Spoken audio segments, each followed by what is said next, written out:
and welcome to Ball State SportsLink Digital Radio, sponsored by Victory Honda of Muncie. I'm Sam Egan alongside Griffin Leonard, and we have some Mid-American midweek basketball between the Bowling Green Falcons and the Ball State Cardinals. Griff, a lot to look at during this game, but both these teams are very inexperienced and still getting adequate with each other. So, Griff, what do we got to look at here tonight? Sam, now take us over to the Burlington Bee starting lineup. The Burlington Bees lineup here, brought to you by Owen Oreskovich here in his third year at the helm for the Burlington Bees. Leading off here tonight for the Bees will be Ty Plummer, the Iowa Hawkeye. So he's looking to get it going here tonight. Has a couple pair of runs here, and a pair of walks. Has yet to pick up a hit here in his Bees career, but a .333 on base to start the year for him. Batting second will be Jackson Rooker. He did not play at Tennessee Tech this year.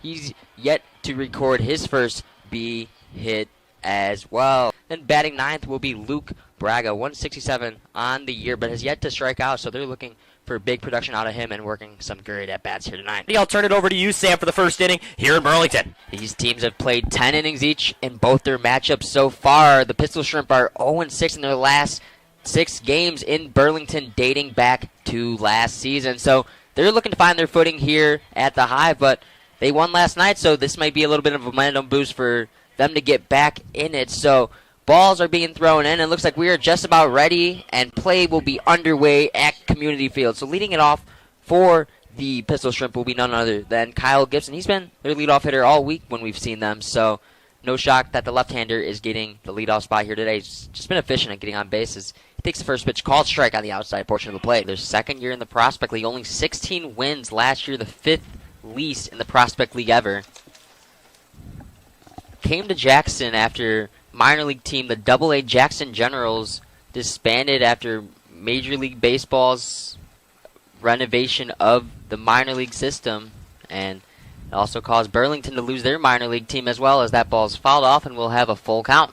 Dennis Bastian was the former commissioner for multiple years of the Prospect League, actually purchased this team last season and now has been converted to the full-time owner of the Jackson Rockabillys with the new commissioner slotting in this season. Now a full count here, and he's done a great job in his tenure here, turning that team around from last year. It's a 3-2, fired in, outside, does not get the call, and it's ball 4. So you mentioned that 400 on-base percentage, and yet another walk here from Conant, and extends the inning for one more batter, and it'll be the 9-hole hitter in Stan King. Another guy who has a 400 on base, 6 walks for him on year, but also 8 strikeouts, so a true 3-outcome guy. As he drives one into right field, carrying, and that baby will go. So I mentioned the 3-outcome guy in King, and first pitch drives one over the right center field fence, and it is a 3-0 lead for the Rockabillys. 1-1 pitch, and that ball is skied into left field. It is high and far, and that baby will go! Scotty Savage, that savage hit, and the Bees are back in at 3-2. Donald's funky batting motion, for those who are watching on the television broadcast, you see he really waits back and moves the bat around. I talked to him about that earlier and why that is. He talked with teammate Kota Suzuki, who came from Japan, and he really worked with Donlin on just trying to stay back in pitches and kind of help Donlin develop this new stance that was developed not until the season at Hawaii Pacific, and so far for him it has done wonders, and it's hit 300 plus at every level he's been at since. We'll see what he does here on a 3-0 count with the bases loaded. Just joining us 1-0 already here in what has been a 20-minute top half of the first. Heltz 3-0. Fires in the first pitch fastball, so an automatic take called for a strike. So a huge pitch upcoming from Bobby Helt, and we'll see what happens on this payoff pitch to a guy who's in under 100. Helt versus Varon in a huge first inning matchup. Payoff pitch from Helt, the 6'9 righty. Slider, beauty! Strike 3! So after going with 2 fastballs coming out of the pen, he goes with the slider that goes right down the middle and freezes Varon for out number 2. Helt's grandpa played football at the University of Cincinnati. I know he comes to a ton of these games, including being some on the road. Sports in his family, Sam. 3-1.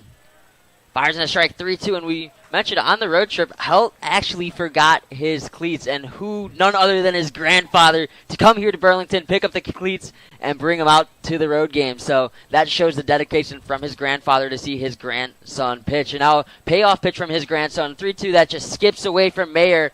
That'll play to run, as that one just missed, and he could not find the grip on that slider there. It's an 0-2 count here. Needs to get a big strikeout against a tough left-handed bat. his 7th plate appearance. Goes outside, and it's 1-2. So a walk on the first inning for Bingham, struck out in the second, a double in the fourth, flew out in the fifth, a single in the seventh, and reached on a very costly error that gave the Rockabillys the lead back here in the 8th inning. Now looking at a tie ball game in the 10th and looking for another big hit is Bingham. 1-2 from Golden. Strikes him out on a front foot slider. That was pure filth from the right-hander, the former Leatherneck, getting it done on a really tough left-handed bat to lead off the inning, and now brings up a bat in Roscoe, who has reached in his last 2 plate appearances. Looking for a slider here, Golden.